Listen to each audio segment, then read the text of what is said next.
The purpose of this lesson is to think about, well, if I need to find the zeros of any quadratic function, we wanted to think about like a flowchart that you could use. A flowchart is like a system of logic that you could use to choose the best method, because we have many methods for finding zeros of quadratics. And when I did an exit ticket about this and I asked the students who responded, most of them said that they preferred to use the quadratic formula. My position is that it's not always best to use the quadratic formula. It really depends. And so we're going to look at some examples, but first I want to walk you through this flowchart. If you have a quadratic function that's in standard form and you need to find the zeros, like if it's in a different form, none of this matters. But if it's in standard form, ax squared plus bx plus c, you got to ask yourself, first of all, is the function easy to factor?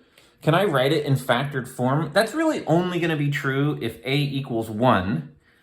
And then, or maybe a doesn't have to equal 1. Maybe you could divide the a through, and maybe it's easy to factor then. But if it's easy to factor, that's where you can rewrite it as x minus p times x minus q, and you know the zeros already. That's usually the fastest and easiest way if it's easy to factor. But if it's not, then you have to move through and say, well, is it easy to complete the square?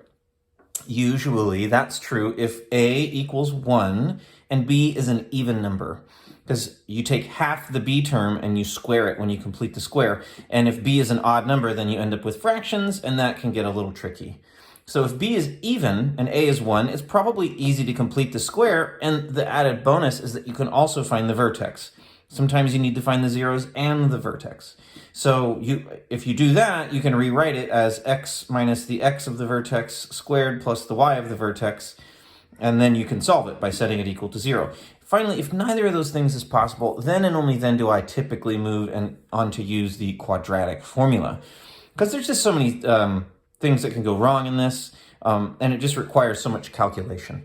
So let's walk through 3 examples, and I'm going to think through the flowchart here. The first one says x squared minus 8x plus 13. So is it easy to factor?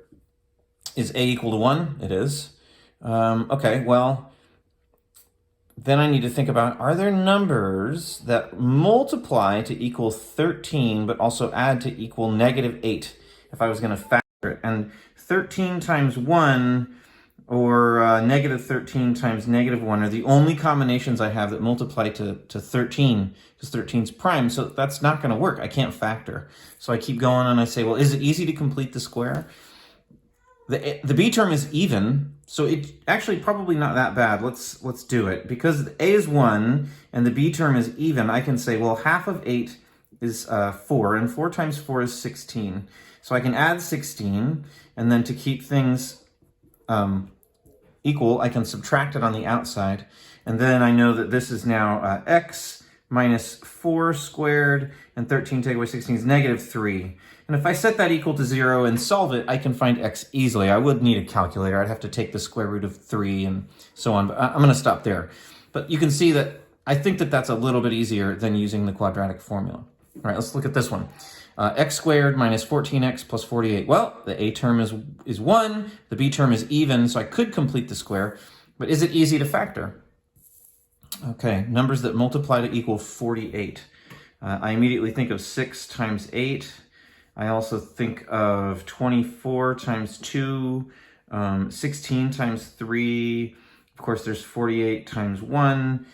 There's 12 times 4. There's a lot of numbers that multiply to 48. But do any of them add to negative 14? Well, none of these do. But actually, if you make the 6 negative and the 8 negative, then they do add to negative 14. And negative 6 times negative 8 is positive 48.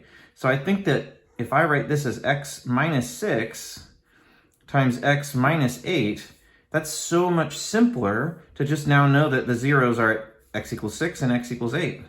Look, I even got the zeros pretty quickly there. All right, so then the last one, probably no surprise, but we're probably going to end up using the quadratic formula. Let's see here. A is 3. I could divide everything by 3 to see if that makes it easy to factor, and I would get 11 thirds x plus 10 thirds. That's not really going to help, no. And so I don't think it's easy to factor because the a is 3, and I don't think it's easy to complete the square because 11 thirds, come on. So that means we'd have to use x equals negative 11 plus or minus the square root of 11 squared minus 4 times 3 times 10. all divided by 2 times 3, and just chug through the quadratic formula. So you have 2 days to work through the assignment on which you have to work through this and try to choose the best method for finding the zeros of those various quadratics that are on that sheet. Good luck.